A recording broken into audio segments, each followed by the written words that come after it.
Welcome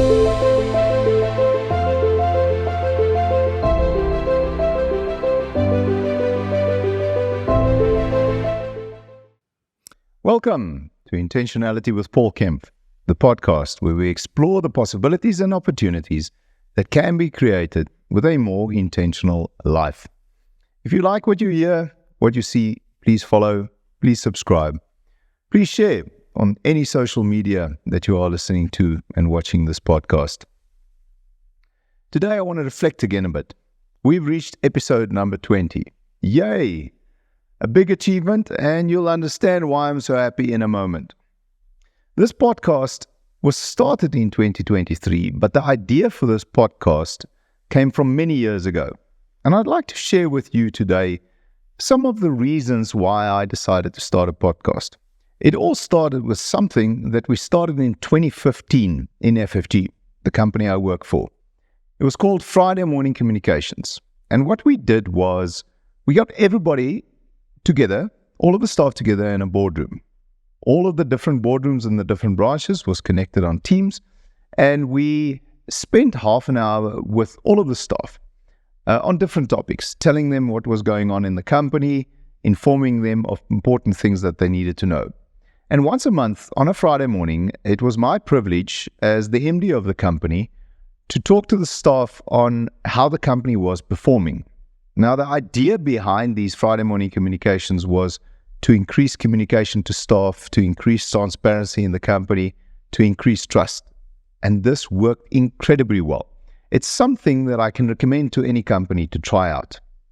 Now, during these Friday morning communications, where I shared how the company was doing, the kind of decisions that Exco was making, I started adding a little message at the end of each Friday morning communication. In the beginning, it was a sentence or two. It eventually became a paragraph.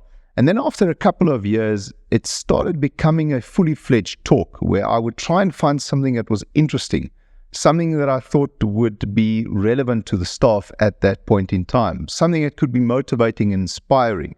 And I started sharing these messages with the staff at our company. And what was interesting was that couple of years into it, people started asking me whether they could take the presentations that I was doing on PowerPoint during these Friday morning communications and whether they could share it with family and friends. And that's when I knew I had something to contribute. I was doing something that was having an impact on people. And I started wondering if there wasn't a way for me to take this impact outside of our company, to take this message to more people, to have an impact on more people. And that's really where the idea of this podcast grew. Obviously, that was combined with my love of podcasts. I've been listening to podcasts for years, spending a lot of time listening to podcasts. And as I was listening to these podcasts, I started thinking, this is something that I can do well. Now, obviously, huge amount of overconfidence in my own abilities in the beginning, especially if you can go and listen to those first 10 episodes that I did. But yes, I had this belief that this was something that I could do. And that's where this BHAG of mine came from. Now, I've spoken about BHAGs briefly in one of the previous episodes. If you haven't listened to it yet and you don't know what a BHAG is, it's a big, hairy, audacious goal. It's a goal that's so big that it scares you. It's a goal that usually you should not be able to achieve in 1 year. It's a goal where your time frame for reaching that goal should be closer to 5 years. That's what a BHAG is. So the BHAG was formed in my head. I wanted to start a podcast. And in the beginning of 2023, I decided to not just have this idea, but to take the action and to start the podcast. In the beginning of 2023, we started the planning.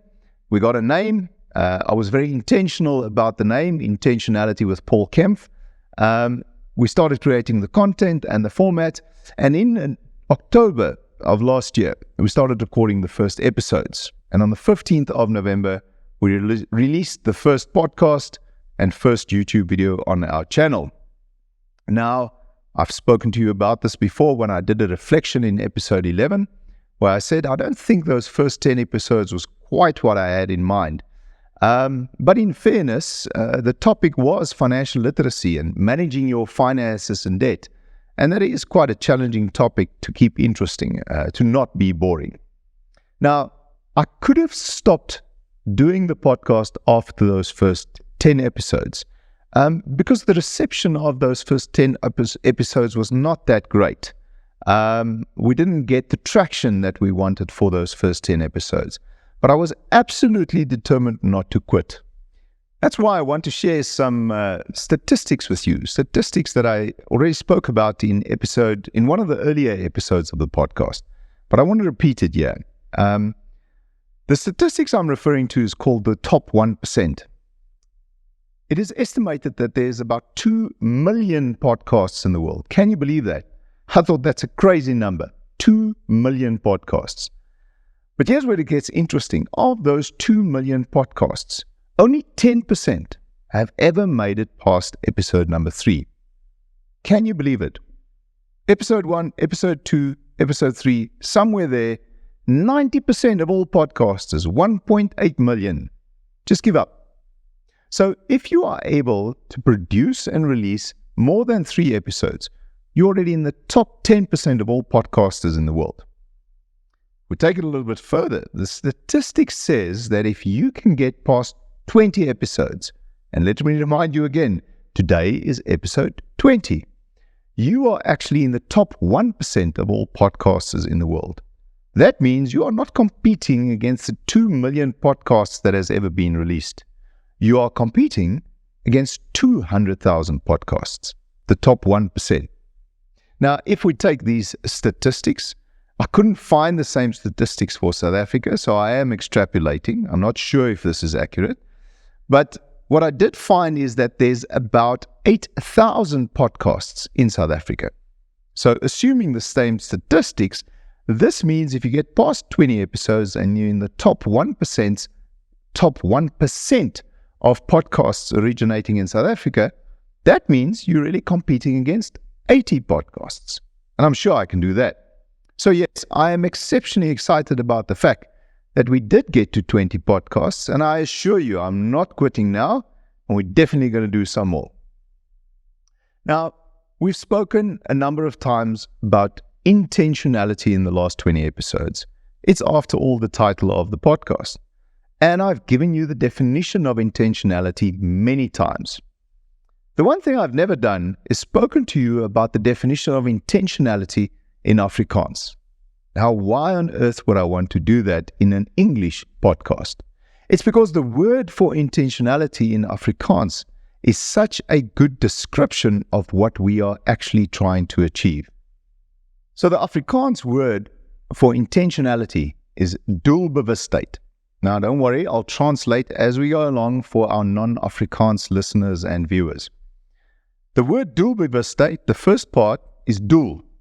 So the word doel in English is goal. So it's all about pursuing goals in your life.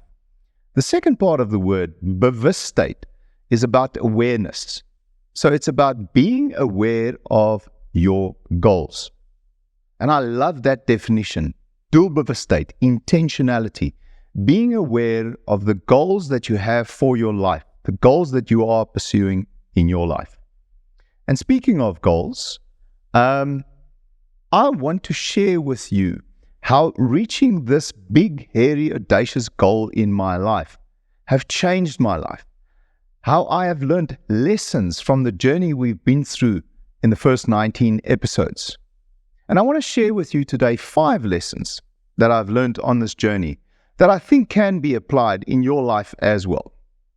So let's quickly go through these 5 lessons. Lesson number 1, don't wait for perfect. I think if I was waiting for a perfect podcast, I would still be on episode 1, not episode 20 already. Sometimes it's better just to start than to keep on postponing while you're waiting for perfect. Remember, the toughest opponent you will ever face is your own self-doubt. Beat him or her, and you will be unstoppable. At the end of the day, it'll only be you versus your endless potential. My son gave me a great quote the other day that I want to use here. So thanks for the quote, Keanu. He said, when you're thinking about starting someday and you find yourself procrastinating the whole time, stop saying one day and start saying day one. And make it day one of whatever it is that you want to try in your life, even if it is starting your own podcast. So lesson number 1, don't wait for perfect. Lesson number 2, don't quit.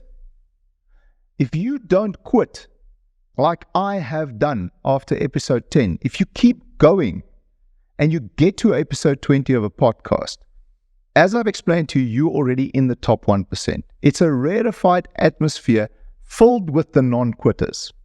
Remember, flawed beliefs fills us with self-doubt. It detracts from our confidence because you are not your accomplishments and achievements. You are not your possessions, your qualifications, or your experience. You are not what other people say you are, and you are not even what you tell yourself you are. As long as you do not quit, you will always have the potential to be more, to become the person that you have always dreamt of being.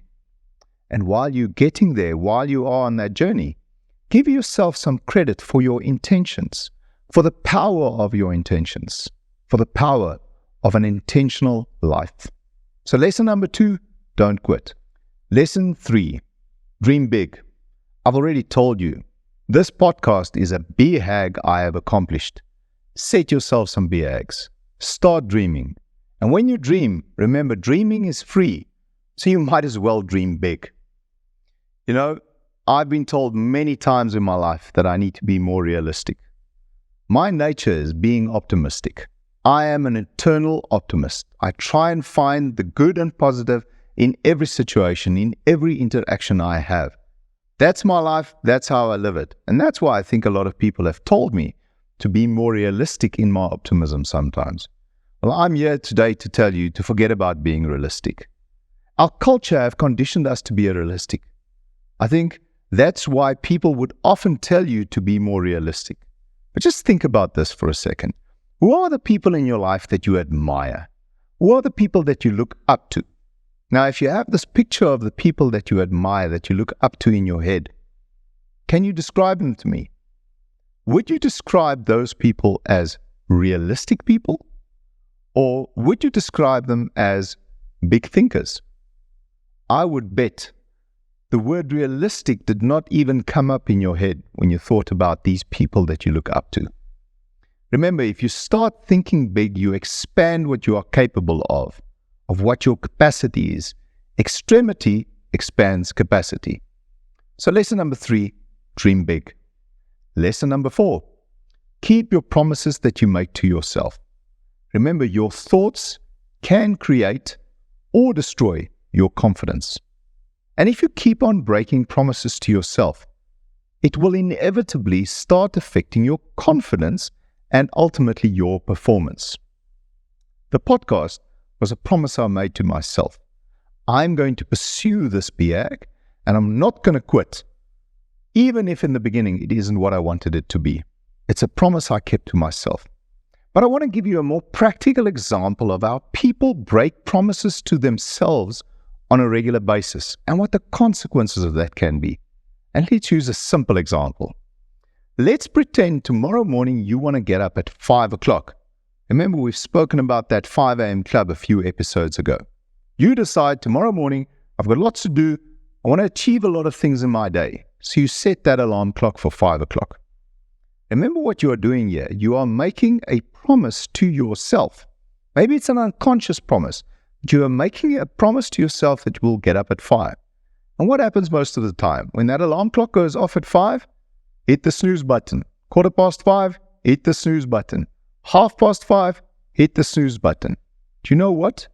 Even before you woke up, you've already broken 3 promises to yourself. Subconsciously, you start feeling like a failure because of all these broken promises. So lesson number 4 for me is start keeping the promises that you make to yourself. And lesson number 5, the last one, but certainly for me, the most important one that I've learned out of this podcast journey. That is, find your ikigai. And thank you, Keanu, again for helping me on the pronunciation of that Japanese word. Ikigai. I hope I'm getting it right now. So what does that word mean? Ikigai means finding your reason for being. Think of 4 circles, and 4 circles that are close to each other that intersect at one specific point. Now, these 4 circles are firstly, what do you love? Second circle, what are you good at? Third circle, what can you get paid for? And fourth circle, what the world needs. And if you think of that intersection of those 4 circles, that's a reason for being. That's Ikigai. And my recommendation to you today, the lesson from this podcast that I'm doing, is find your Ikigai. I've been very fortunate in my life. I have found my Ikigai in the work I do. I love what I do. I think I'm pretty good at it. I am fortunate to get paid for it. And I really do believe that what our company does make a difference. It is something the world needs. But I've decided to take it a step further. I've decided to see if I cannot make this podcast, Intentionality with Paul Kempf, another Ikigai in my life. So let's just look at it briefly. First circle, something you love. I love doing this podcast. Yes, I know I look serious. I don't smile enough. I don't make enough jokes, but I really am having fun, even if my face isn't saying it. I love what I'm doing. So on that circle, this podcast is working for me. The second one, something you're good at. Maybe not yet, especially if we look at those few first episodes, but I'm working on it. I'm trying to get better at it. Third circle, something you get paid for. Not yet. Not making any money out of the podcast yet. Maybe we can get some more shares, some more followers, some more subscribers, and something can start happening. And of course, circle number 4, something the world needs. I sincerely believe that I keep on working on this podcast and getting better. It is something that can have a positive impact on the world, and it's something that the world will need. So yes, maybe not there yet with the Ikigai of this podcast, but working hard on it. That's it for today. Only thing that's left is my tip of the week. The tip of the week is around 2 books I've read recently. And why do I want to share 2 books with you at one time? It's because of the really interesting contrast that I found in reading these 2 books shortly after another. So the first book I read was the autobiography of Elon Musk, written by Walter Isaacson. Really interesting book. It's quite a thick book. It's quite a long book, but it's a very interesting read into the life of a fascinating, interesting man, but a very flawed man. And it's something that he freely admits in his book, or in this book that was written about him. But here's the contrasting part that I want to point out. I don't think Elon Musk is always a very nice person to work for. I think the circumstances under which people work for him in his companies are sometimes quite challenging. Some of the things he does are things that I not necessarily want to emulate in our company. There's a part in the book where he says if he has an idea 3 o'clock in the morning and he wants to discuss it with you, he will give you a call at 3 in the morning. And if you don't answer the phone, he's going to fire you the next day. I think that's a bit extreme. But I want to use that lessons from that book and the way that Elon Musk does it, and I want to contrast it to the latest book that I've just read. The book is called Gung Ho. It was written by a guy called Ken Blanchard. And in this book, he tells the true story of a woman that was put in control of a production plant of a big company in the United States. And it was around the lessons that she learned in managing this production plant and turning it around. It's a great book. You can go and read it. It's a very short read. But in this book, she talks about 3 things that they did in the plant. The first one was the secret of the squirrel. The second one was the way of the beaver. And the third one was the gift of the geese. The gift of the goose. Now, I'm not going to discuss the book and what these 3 things mean. I encourage you to go and read it.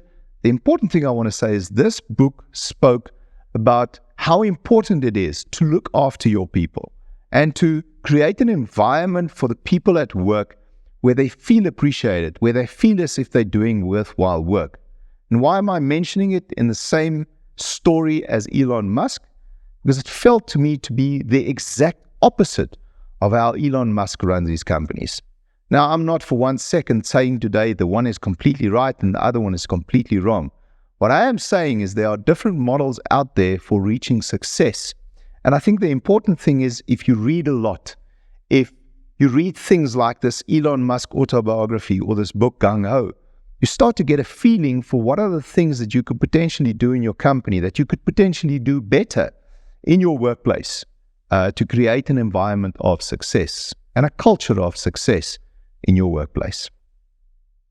Thank you to my production team for all their hard work behind the scenes. Maybe that is a lesson number 6 from the podcast. If you want to do a good podcast, get a good production team like mine. So thank you to the production team for all of their efforts. Thank you to FFG for their continued support of this podcast. I believe we are creating something meaningful and we are creating lasting memories on this journey. If you want to get a hold of me, please send me an email to paul@iwpk.co.za. I want you to congratulate yourself on the choice you have made to live a more intentional life. Please subscribe on YouTube. Please follow us on all of the podcast platforms. Wherever you are following us on social media, please share the links to this podcast. There was an interesting stat that my team gave to me this week. It's something like 75% of all people that go onto the YouTube video don't subscribe. So please, if you want to be reminded about the content that is out there, if you would like to try and support us and help us to have a bigger impact, please go and subscribe on YouTube. All that's left to say is I hope you have a wonderful, intentional journey this week. And thank you for your support.